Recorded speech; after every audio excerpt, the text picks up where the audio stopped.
왜 하나님께서 우리 인간들에게 가장 기쁜 소식인 그 복음, 예수 그리스도를 이 세상에 보내주셨을까요?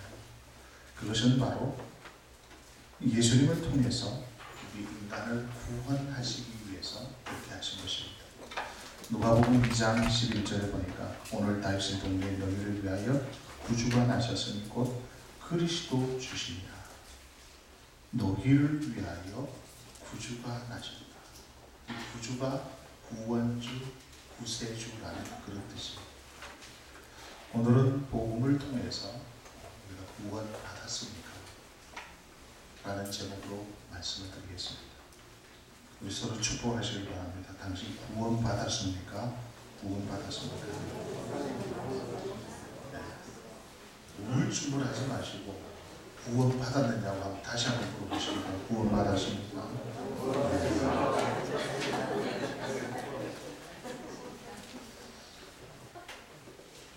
우리 인간이 구원을 받아야 할 이유가 있습니다.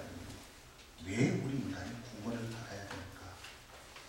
먼저 우리는 구원받을 만한 어떤 조건, 즉 자격이 안 되기 때문에 그렇습니다. 다른 말로 하면은 하나님이 정한 그 기준에 맞지 않기 때문에 그렇습니다. 의인이 아니기 때문에 그렇죠.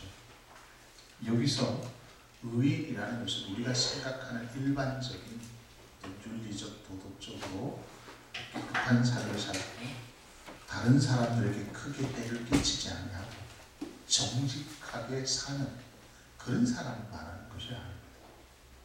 그렇다고 해서 나라와 민족을 위해서 큰 일을 하는 어떤 애국자, 사람들에게 많은 영향력을 끼치는 어떤 과학자나 그리고 군인, 철학자, 이런 위대한 위인을 말하는 것입니다.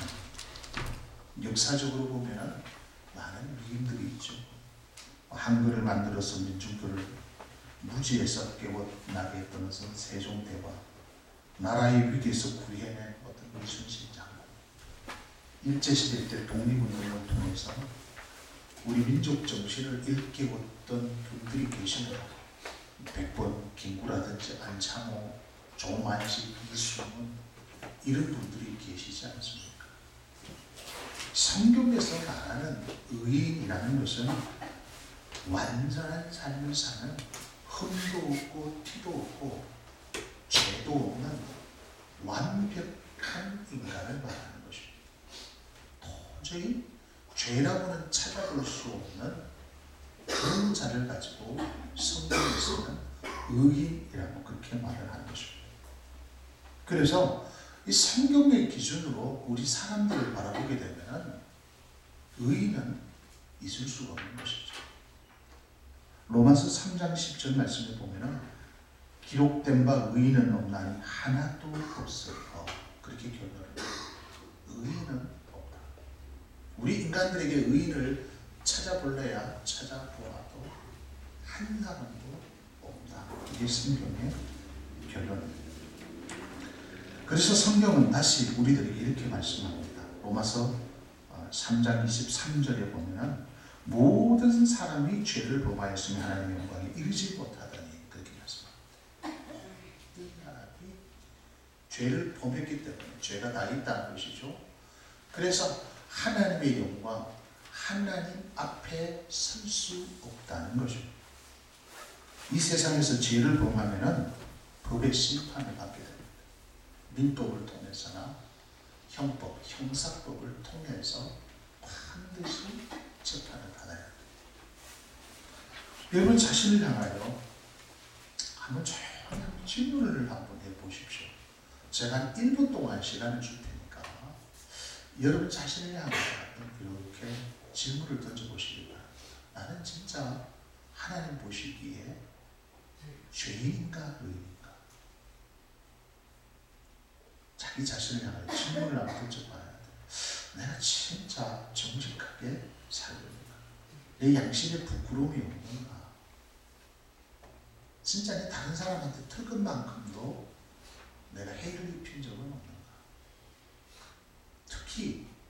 내 양심 속에, 내 마음 속에 뭐 질투하고 시기하고 분노를 표출하고 미워하고 이런 것들이 없습니다. 한번 생각을 해보시길 바랍니다.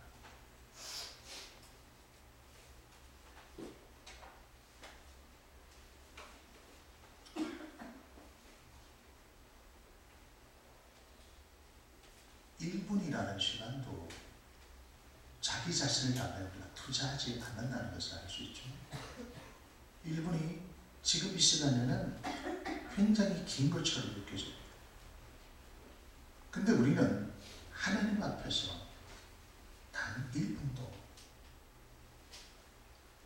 단 10초도 자기 자신을 향하여 이렇게 성찰하는 시간이 없다는 것이죠.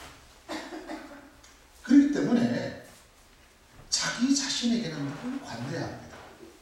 그리고 다른 사람들의 어떤 허물은 여지없이 드러나게 되는 것이죠. 세상의 법정은 결과를 통해서 심판을 받게 됩니다. 지금 범죄의 결과가 나타나야 돼요.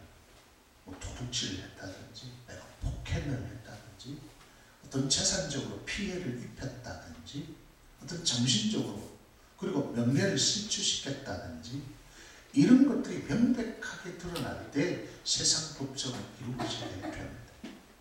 그러나 우리의 마음속으로 짓는 죄악은 세상 법정은 어떻게 할 수 없어요. 교만한데 세상 법정에서 당신 이리 와, 당신 얼마나 교만한지 모르겠어, 1년 살아, 이렇게 하지 않는다는 거죠. 내 마음속에 막 시기와 질투, 막 미움이 일어났는데 형사가 와서 당신 왜 미워해 하고 잡아가서 벌금형을 내린다든지 이런 일은 없다는 것입니다.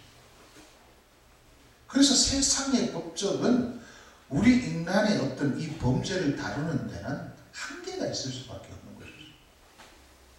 그래서 이 내 마음속에 들어와 있는 이런 죄악들, 나 자신도 어떻게 할 수 없는, 내 자신도 생각하지 않았던 어떤 것들이 어느 날 불쑥불쑥 튀어나온단 말입니다.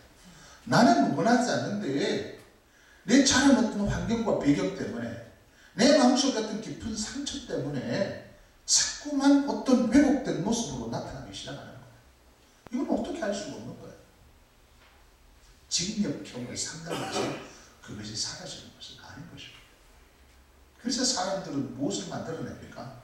이 마음의 문제를, 이 마음속에 꼬깃꼬깃 숨겨져 있는 이 죄악의 문제를 해결하기 위해서 사람들이 만들어낸 것이 종교입니다. 그래서 불교는 무엇을 다스리는 종교인가 하면 마음을 다스리는 종교예요. 마음속에 있는 이 어떤 더러운 것들을 끄집어내는, 비워내는 이것을 가지고 해탈이 된다는 거예요. 해탈.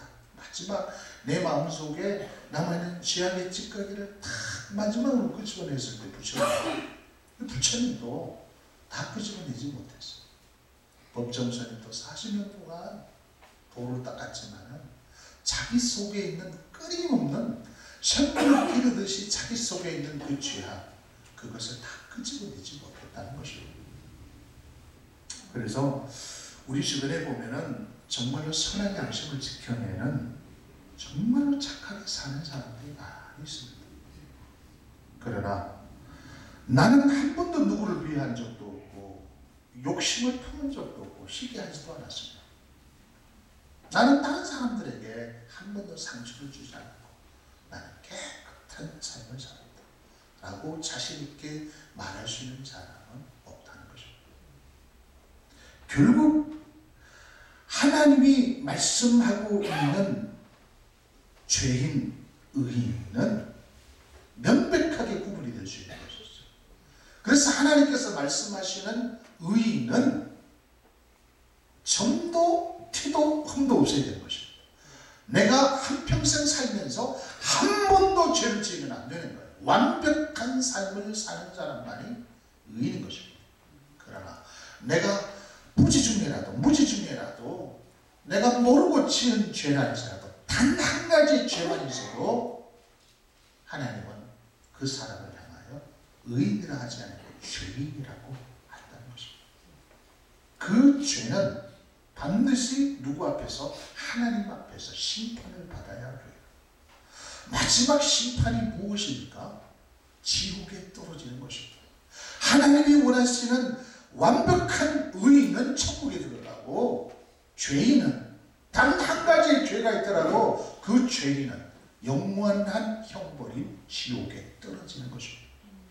그래서 이 세상에는 지옥이 있다고 믿는 사람도 있고, 지옥이 없다고 감히 말하는 사람도 있고, 어떤 사람은 불가시는 모르겠다, 죽어봐야 알겠다, 죽어봐야 알지, 죽어야 내가 천국에 들어가는지 지옥에 들어가는지 알 수 있다, 그렇게 말하는 사람도 있습니다. 그러나 마태복음 23장 33절 말씀에 보면은 뱀들아 독사의 새끼들아 너희가 어떻게 지옥의 판결을 피하겠느냐. 예수님께서 분명히 지옥의 판결, 지옥의 심판을 너희가 어떻게 피할 수 있겠느냐 그렇게 말씀하셨어요.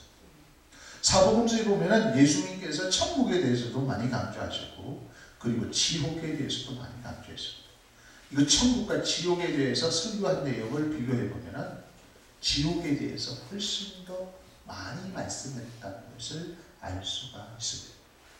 결국 죄의 결과가 심판이고, 그 심판이 구체적으로 나타나는 것이 지옥인 것입니다. 그것을 가지고 영원한 사망이라고 말을 합니다. 로마서 6장 23절에 보면은 죄의 싹은 사망이요 그렇게 선언하고 있습니다. 왜 우리 인간이 구원을 받아야 됩니까?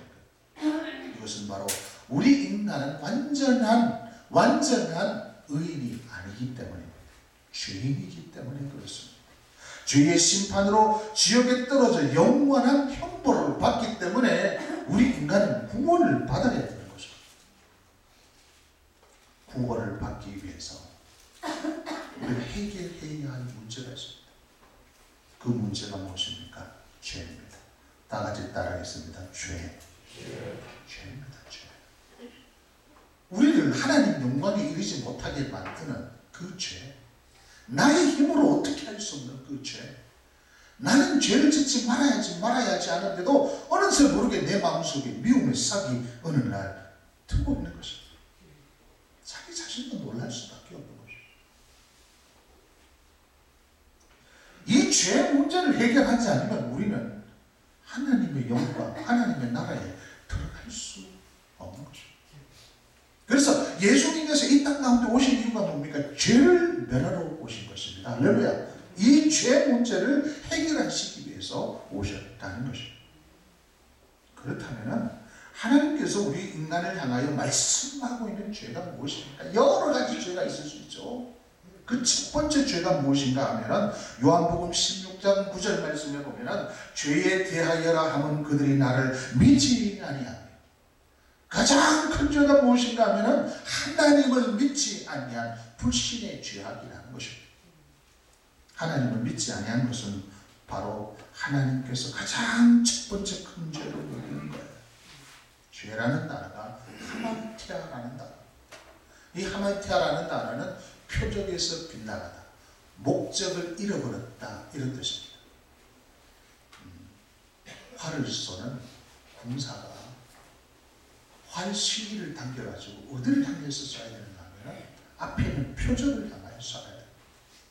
근데 만약에 이 활 시위를 사람들을 향하여 쏜다면 이것은 살인이 되는 것이죠. 하나님께서 우리를 창조하시고 하나님께서 우리에게 원하시는 뜻이 있습니다. 하나님께서 에덴 동산을 창조하시고 아담과 하와를 그 에덴 동산, 기쁨의 동산에서 영원히 살 수 있도록 하나님께서 그렇게 복을 주셨어요. 그게 하나님이 원하시는 목적이었습니다. 그들은 하나님의 말씀을 듣고 그 하나님의 말씀에 순종하면 되는 거예요. 그러면서 하나님께서 이렇게 말씀하셨습니다. 동산, 실과는 네 임의대로 다 먹되 단지 동산 중앙에 있는 선악을 알게 하는 나무는 그 열매는 다 먹지 마라. 하나님께서 한 가지 부정적인 명령을 주셨어요. 다 먹지 말라. 그게 목적입니다. 하나님께서 사람을 행복하게 살 수 있는 방법은 많은 것을 내 임의대로 먹고 누리되 단지 그것만은 다 먹지 마라. 결국 우리가 잘 아는 대로 사탄 사탄의 유혹에 빠져서 뱀의 혀를 이용한 사탄의 그 유혹에 이 사람들은 그 선악을 알게 하는 나무를 따먹게 됩니다.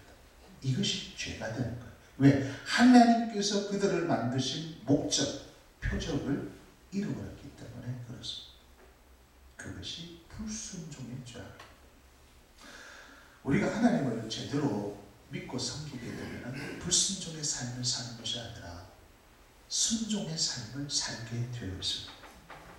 그런데 하나님을 믿지 아니하니까 계속해서 우리가 불순종의 삶을 살아가게 되는 것입니다. 왜 그런지 아십니까? 우리에게 못된 이 불순종의 죄악의 쓴뿌리가 남아있기 때문에 계속해서 우리는 반역을 하려고 하는 못된 습성이 우리 속에 있습니다. 참 이상하죠. 근데 사람들은 어떤 시간을 딱 정해놓으면 그 시간에 정확하게 도착하는 사람은 별로 없습니다. 물론 일찍 오는 사람들이 있는 반면에 늦는 사람들이 거의 태반입니다. 그리고 어떤 법을 딱 정해놓으면 그 법대로 사는 사람은 소수에 불과합니다. 늘 반칙을 쓰려고 하는 것이죠. 우리가 교통법규를 딱 정해놓으면 사실요, 그 교통법만 딱 지키면요 잘 빠집니다. 교통체증도 없고 잘 빠지네요. 왜 체증이 일어나는가 하면 자꾸 반칙을 쓰는 사람들이 있기 때문에 그렇습니다. 반칙을 쓰거든.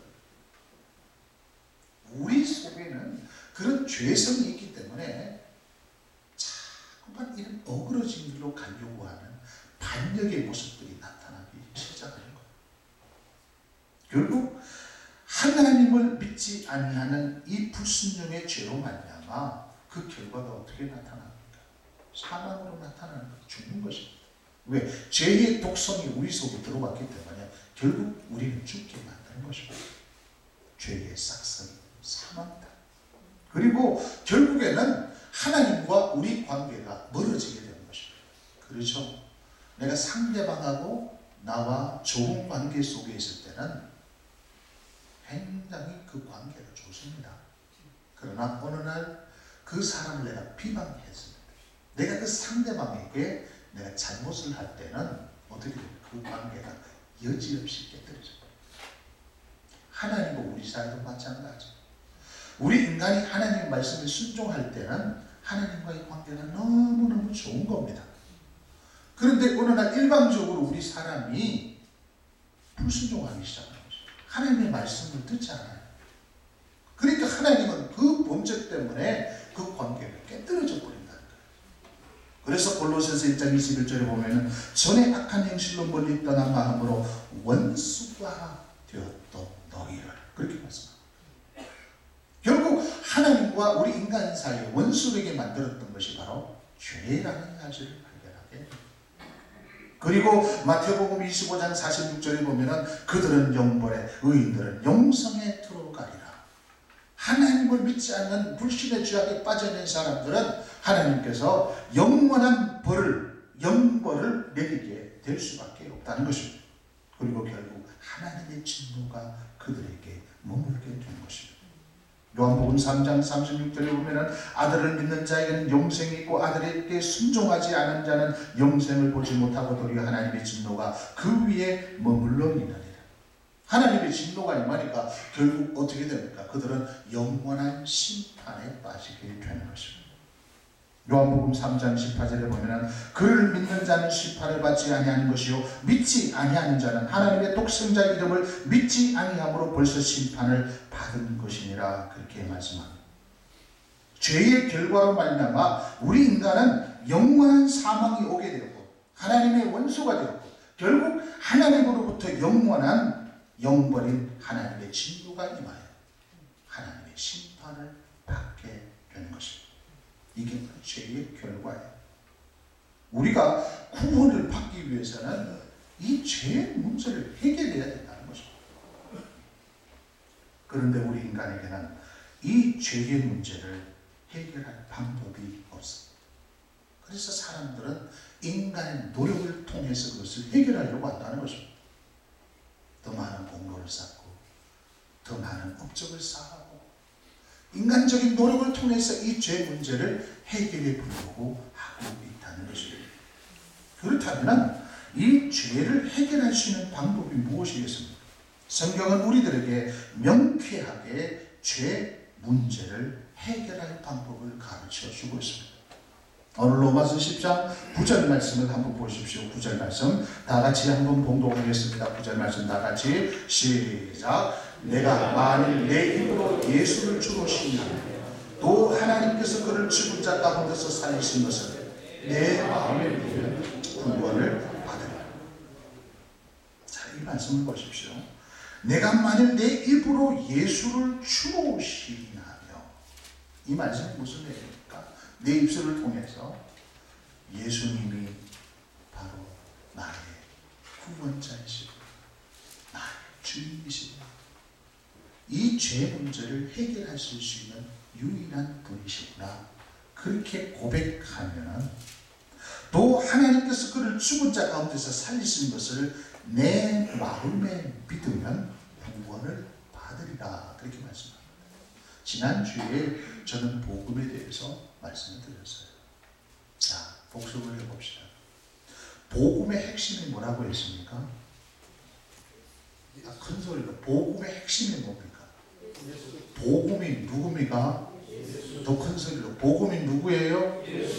예수님. 그래서 예수님에게는 또 하나의 중요한 핵심이 있어요. 이 세상에 오셔서 하신 사역이 있습니다. 그것을 가지고 뭐라고 얘기합니까? 예수님께서 이 세상에 오셔서 한 사역이 있습니다. 지난주 제가 쭉 말씀을 드렸어요. 뭐 병도 고치고 말씀도 가르치고 그렇게 했지만 그것은 일반적인 사역이고 핵심적인 예수님의 사역이 있었습니다. 무엇이었습니까? 예? 십자가 아닙니까? 다 같이 따라합시다. 십자가. 그래서 여러분들이 복음하면 가장 먼저 떠올라야 할 단어가 예수님. 예수님이라고 하면 가장 먼저 또 떠올라야 할 단어가 십자가입니다. 뭐가 떠올라야 된다고요? 십자가에는 두 가지 모습이 있다고 했습니다. 첫 번째는 뭐라고 했습니까? 죽음과 부활이라고 했습니다. 자, 보십시오. 9절 말씀에 그를 죽은 자 가운데서, 죽음은 나의 옛자가 죄인이 죽었다는 것이죠. 그가 부활했었다라고 할 때 나는 새로운 생명으로 부활했다는 사실을 어떻게 해요? 내 마음에 그것을 믿으면 무엇을 받는다고 말씀합니까? 구원을 받으리라. 야, 이 얼마나 단순한 것입니까? 로마서 3장 22절에 보면은 곧 예수 그리스도를 믿음으로 말미암아 모든 믿는 자에게 미치는 하나님의 은이 차별이 없느니라. 그러니까 우리 인간의 의가 아니라 하나님의 의가 우리 가운데 와야 된다는 것입니다. 그래서 예수 그리스도를 믿게 되면 그 하나님의 의가 우리에게 은혜로 카리스, 은혜로 공짜로 우리에게 전가된다고 말씀하고 있는 것입니다. 로마서 3장 25절에 보니까 이 예수를 하나님이 그의 피로써 믿음으로 말미암는 화목제물로 세우셨으니 이는 하나님께서 길이 참으신 중에 전에 지은 죄를 관가하심으로 자기의 의로우심을 나타내려 하시니. 로마서 3장 26절에 보면 곧 이때에 자기의 의로우심을 나타내사 자기도 의로우시며 또한 예수 믿는 자를 의롭다 하려 하시리라. 계속해서 하나님의 의를 말씀하고 있는 것입니다. 하나님의 의는 완전한 의를 말하는 거예요. 그래서 우리의 인간의 공로로는 그 의를 취할 수 없기 때문에 예수 그리스도를 믿음으로 말미암아 믿는 순간에 하나님께서 우리에게 은혜를 베풀어 주셔서 하나님의 완전한 의가 우리 가운데 임하게 된다는 사실입니다. 할렐루야. 이게 바로 믿음으로 말미암아 구원이 임했다는 거예요. 제가 설교를 처음 시작할 때 우리 인간은 모두 다 죄인이라고 했어요. 한 가지 죄만 있더라도 죄인 것입니다. 그런데 예수 그리스도를 믿음으로 말미암아 그분의 의가, 완전한 의가 우리 가운데 임하게 됨으로 말미암아 우리 속에 있는 모든 죄가 다 해결된 것입니다. 그래서 예수 그리스도를 믿는 순간에 우리는 죄인에서 의인이 되는 것입니다. 그게 법적인 의인이라고 말을 하는 것입니다. 그래서 우리가 하나님 앞에 섰을 때에 우리는 누구 이름으로 서게 되는 겁니까? 예수님 이름으로 서게 되는 것입니다. 그래서 우리가 기도할 때 마지막에는 누구의 이름으로 기도해요? 예수님의 이름으로 기도. 이것 확인하셔야 돼요. 많은 성도들이 마지막에 이 주님의 이름을 의지해서 기도하지 않습니다. 새벽 기도 시원합니다. 1시간, 2시간 한 후에 그냥 여러분 일어서면 안 돼요. 많은 것들을 얘기합니다. 울기도 하고 가슴을 치기도 하고 기뻐하기도 하는데 마지막에 여러분 정신을 차려서 확인해야 될 것이 뭔가 하면 예수님의 이름으로 기도합니다. 많은 그리스도인들이 이것을 확인하지 않습니다. 2시간, 3시간 기도한 후에 그냥 내 마음속에 시원함을 얻었다고 해서 야 응답받았다고 아닙니다. 마지막에 확인을 해야 되는 거예요. 그래서 우리가 서로 삶에서 마지막으로 확인하는 것이 무엇입니까? 내 이름을 확인하고 도장을 반드시 찍어야 되는 것입니다. 아무리 완전한 서로를 만들었다 한다 할지라도 마지막에 나의 이름, 나의 서명이 없으면 그것은 서로로서의 역할을 할 수 없는 거예요. 효력이 나타날 수 없는 것입니다. 우리가 아무리 오랜 시간 기도했다 할지라도 내가 예수님의 이름으로 기도했습니다. 이 기도를 확인할 때 하나님께서 받으신 것입니다. 하나님 그걸 기다려요. 야, 네가 열심히 기도하는구나. 네가 열심히 나에게 부르짖고 있는구나. 마지막에 내 공로로 기도했다고 한다면 2시간, 3시간, 밤새도록 40일 금식 기도한 것은 네 공로가 들어갔기 때문에 모두가 다 수프로 돌아가는 것입니다. 그러나 내가 아무리 간단하게 기도했다 할지라도 예수님의 이름으로 기도합니다. 예수님의 공로로 내가 이렇게 살아갈 수 있습니다. 이걸 놓치시면 안 되는 거예요. 그래서 예수님을 믿게 되면은 이제 구원을 받게 되고 어떤 축복이 우리에게 주어지게 되는가 하면 영원한 생명이 우리에게 주어지게 됩니다. 죽지 않고 영원히 살. 왜? 죄 문제가 해결되기 때문에 그렇습니다. 죄가 원수잖아요. 죄가 우리를 하나님과 사이에 갈라놓았잖아요.